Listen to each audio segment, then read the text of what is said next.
gamers, gals, and my non-binary pals. Welcome to the ban list. Obviously everybody's got their really epic 400 Fortnite gamer ban list reaction video popped up. I'm going to try and give a bit of like an hour or two retrospective of what I personally think every single hit on the ban list as well as bring back really implies for the metagame moving forward from a realistic standpoint. So obviously let's get down to business with the arch nemesis Protoss. Obviously Protoss was really powerful in Sword Soul and shuts down the only thing that made Sword Soul quote unquote inherently unfair. Personally, I thought the card was fine. It was a bit goofy in the mirror match because you could declare water and have a Changing on the board, or you could just declare like dark and shut down like PK and Dragon Link, but those decks kind of sucked anyways, so don't at me.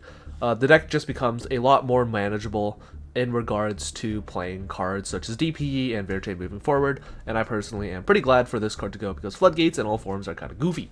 Next, we have Ava. Drytron kind of had to get a massive hit because otherwise the deck would have probably been the best combo deck alongside PK. I think without Ava, the deck no longer is able to, just shit out like 50 negates with Herald of Ultimateness, and ultimately has to return to a more traditional sort of combo building board that we see in a lot of decks that, although isn't like exactly fun to play against, is at least a lot more healthy. I guess now the Megalith version is going to be a lot more standard as time goes on, or people just play this as Link fodder the deck, I guess. Next, we have Simorgh, Bird of Sovereignty. Don't at me, but I thought this card should have been banned like 3 years ago because of Bird Up, the original version that ended on Barrier Statue Pass in Tri Brigade. This card is kind of goofy, like fuck it. We got rid of a Floodgate Summoner. Very, very cool Kanye. Avian was pretty cringe as well, but overall pretty glad to see this card go. Obviously, we really needed to get rid of really dumb shit like this. Like, fuck this card. I hate it. And finally, Imperial Order. I hate floodgates. I hate floodgates. I'm the troll face on the top of the fucking building with a shotgun. Only argument for its existence realistically is that it's a counter card for board breakers such as Droplets and Dark Ruler Nemours, but that's a stupid argument because Solemn Judgment exists, so fuck you. This card is so dumb, and I'm so glad to see it go. Let's get on to the limited section. We've got Destrudo. Obviously, the Guard Dragons are banned, so this card really coming back isn't really too much of an issue. Obviously, it being a tuner can like set up Howl combos, but Howl combos kind of suck. Unless that Nesh build really takes off. I really hope it doesn't top like, a tournament or anything. Anyways, next we have Astrograph Sorcerer. Electromite is banned, so nobody really cares about this card. It just kind of exists as like, damn bro, that's a cool body. Anyways, we've got Fairy Tail Snow. Thunder Dragon is a really bad deck. That deck is literally just like a worse Link spam that can end on like double Raigeki, I guess. Raigeki break. And it can maybe see some real application in stuff like Hydrolander Burning Abyss, which is a really cool deck that I hope to try out one day once I read Burning Abyss cards. And finally, we have Monster Gate, which is limited because of Ruin Force FTK? I have no idea why this card is fucking limited. The only thing I could say is like, maybe they're scared of Ruin Force FTK for some reason, or they're creating a new tribute archetype that just hasn't been released yet. Next, we have a real hit, or bring back. We've got Luna Light Tiger. Luna Light is finally playable again. Tiger is at 1. Tiger at 1 is basically just Tiger at 6 because of cards like Perfume, Fire Fist, Bear, the XEs, and Tenki being additional copies of it and ways to search it. And it's really exciting to see this deck in action, but I really don't think it's going to be like amazing. It could build a board just like everything else. It doesn't really do anything unfair outside of like, damn bro, you set up Dweller Redoer. Shit bro. Crazy.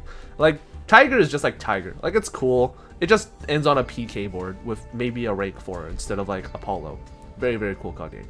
We've got Recital Starling. Obviously, it cuts off the Lyric Tri deck from making their ability to make F-Zero super easily, and they now have to very early commit to cards like Apollousa if they want to play around stuff like hand traps, blah, blah, blah, blah, blah. Overall, the deck is much weaker. This deck is like almost unplayable.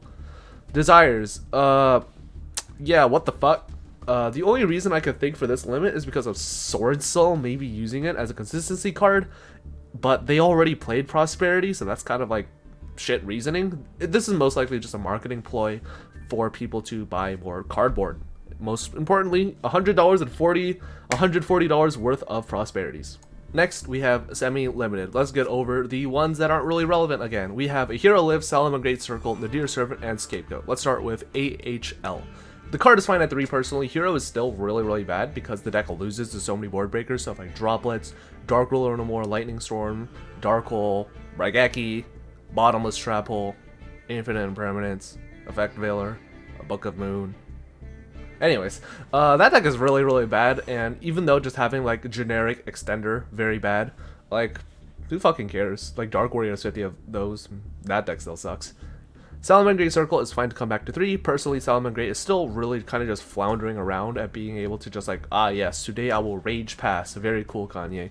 Like, Salamangreat could realistically have every card at 3. It would not change what that deck is doing personally, which is Axis Go Turbo. The Dear Servant is kind of just like an irrelevant hit. Like, anything that isn't exactly like 0 or 1 doesn't really matter. In my opinion, they should have just banned Winda, because this card basically is only an enabler for that card, but you know, society. Like, fuck it.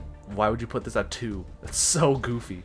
Scapegoat at 3 is fine, along with all the other token generators, in my opinion, such as Phantom Sky Blaster and Galaxy Tomahawk. Token spam requires a lot of extra deck space, and combo decks have evolved to the point where extra deck space is so tight that they can't really make real use of these token generators, additionally just because their engine just does a better job of it overall. Like, are you really going to tell me that you want to play Scapegoat and like 4 monsters in an extra deck rather than just end on like Chenging Pass? Like, Chenging is probably like 10 times better. What the fuck? Speaking of what the fuck, Fusion Destiny, what the fuck? The card is getting an OTS ulti soon, so that's probably why they like semied it? That makes no sense. It would have just been more sense to just ban Verte or something like that and just keep like Fusion Destiny in the game. It makes no sense whatsoever why this card was put to 2. Like, goofy hit overall, Konami. Very wacky and zany. And finally, stuff that has been brought back. We've got Danger Nessie, Red MD, Skullcrobat, and E-Telly as very, very irrelevant hits. Danger Nessie is kind of whack, the least abusable danger currently, because we don't have Tomahawk to overlay 2 of them into, or a good rank 7 overall to go into with it, and you could technically play it in like pure PK, so like fuck it, I don't know, who fucking cares. Red MD is fine at 3, people are only playing 1 anyways because it is searchable off of the baby black metal. Very cool. Skullcrobat Joker is at 3. Nobody really cares about this fucking card outside of Triff. Like, Pendulum still sucks. Don't at me. And E-Telly kind of proves that Konami isn't ever going to really make a psychic archetype for at least a while that includes stuff that activate on summon. Because if they do, like, shit will get fucked up. Unless all those cards, like, burn life points, I guess. If I'm forgetting anything, let me know. Of course, VW is more playable, I guess. Like, damn, bro. Unless you bring back VFD, that deck's going to be doing jack shit.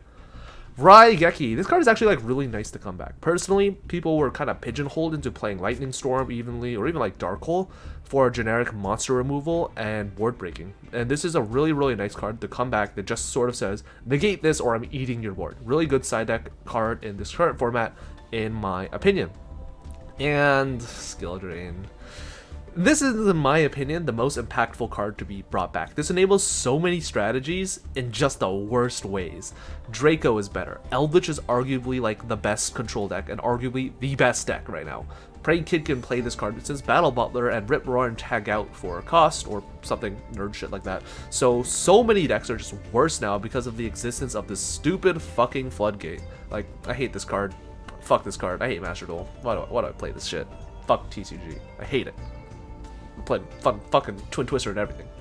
Alright, overall thoughts. The list is suspect. Glad to see that a lot of the top decks got hit in some way, as most specifically like Sword Soul and Drytron. However, PK is just very, very obviously pushed to the forefront by Konami. They really obviously dodged the bullet in order to promote sales for grand creators, since Brave PK without a doubt was very, very hyped up and going to be the best combo deck moving forward.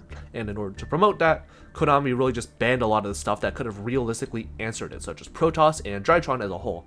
Konami, in my opinion, also wanted to push back row decks a lot harder, such as Eldritch, and encourage Eldorado sales, which could be one of the reasons why cards like Skill Drain were bought back. Also, Lord of the Heavenly Prison is going to be a lot more expensive now. Very, very cool.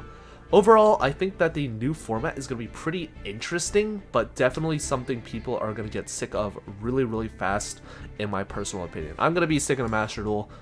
Anyone want to buy a Sword Soul deck, let me know on Discord. But yeah, that's basically going to be it. See ya.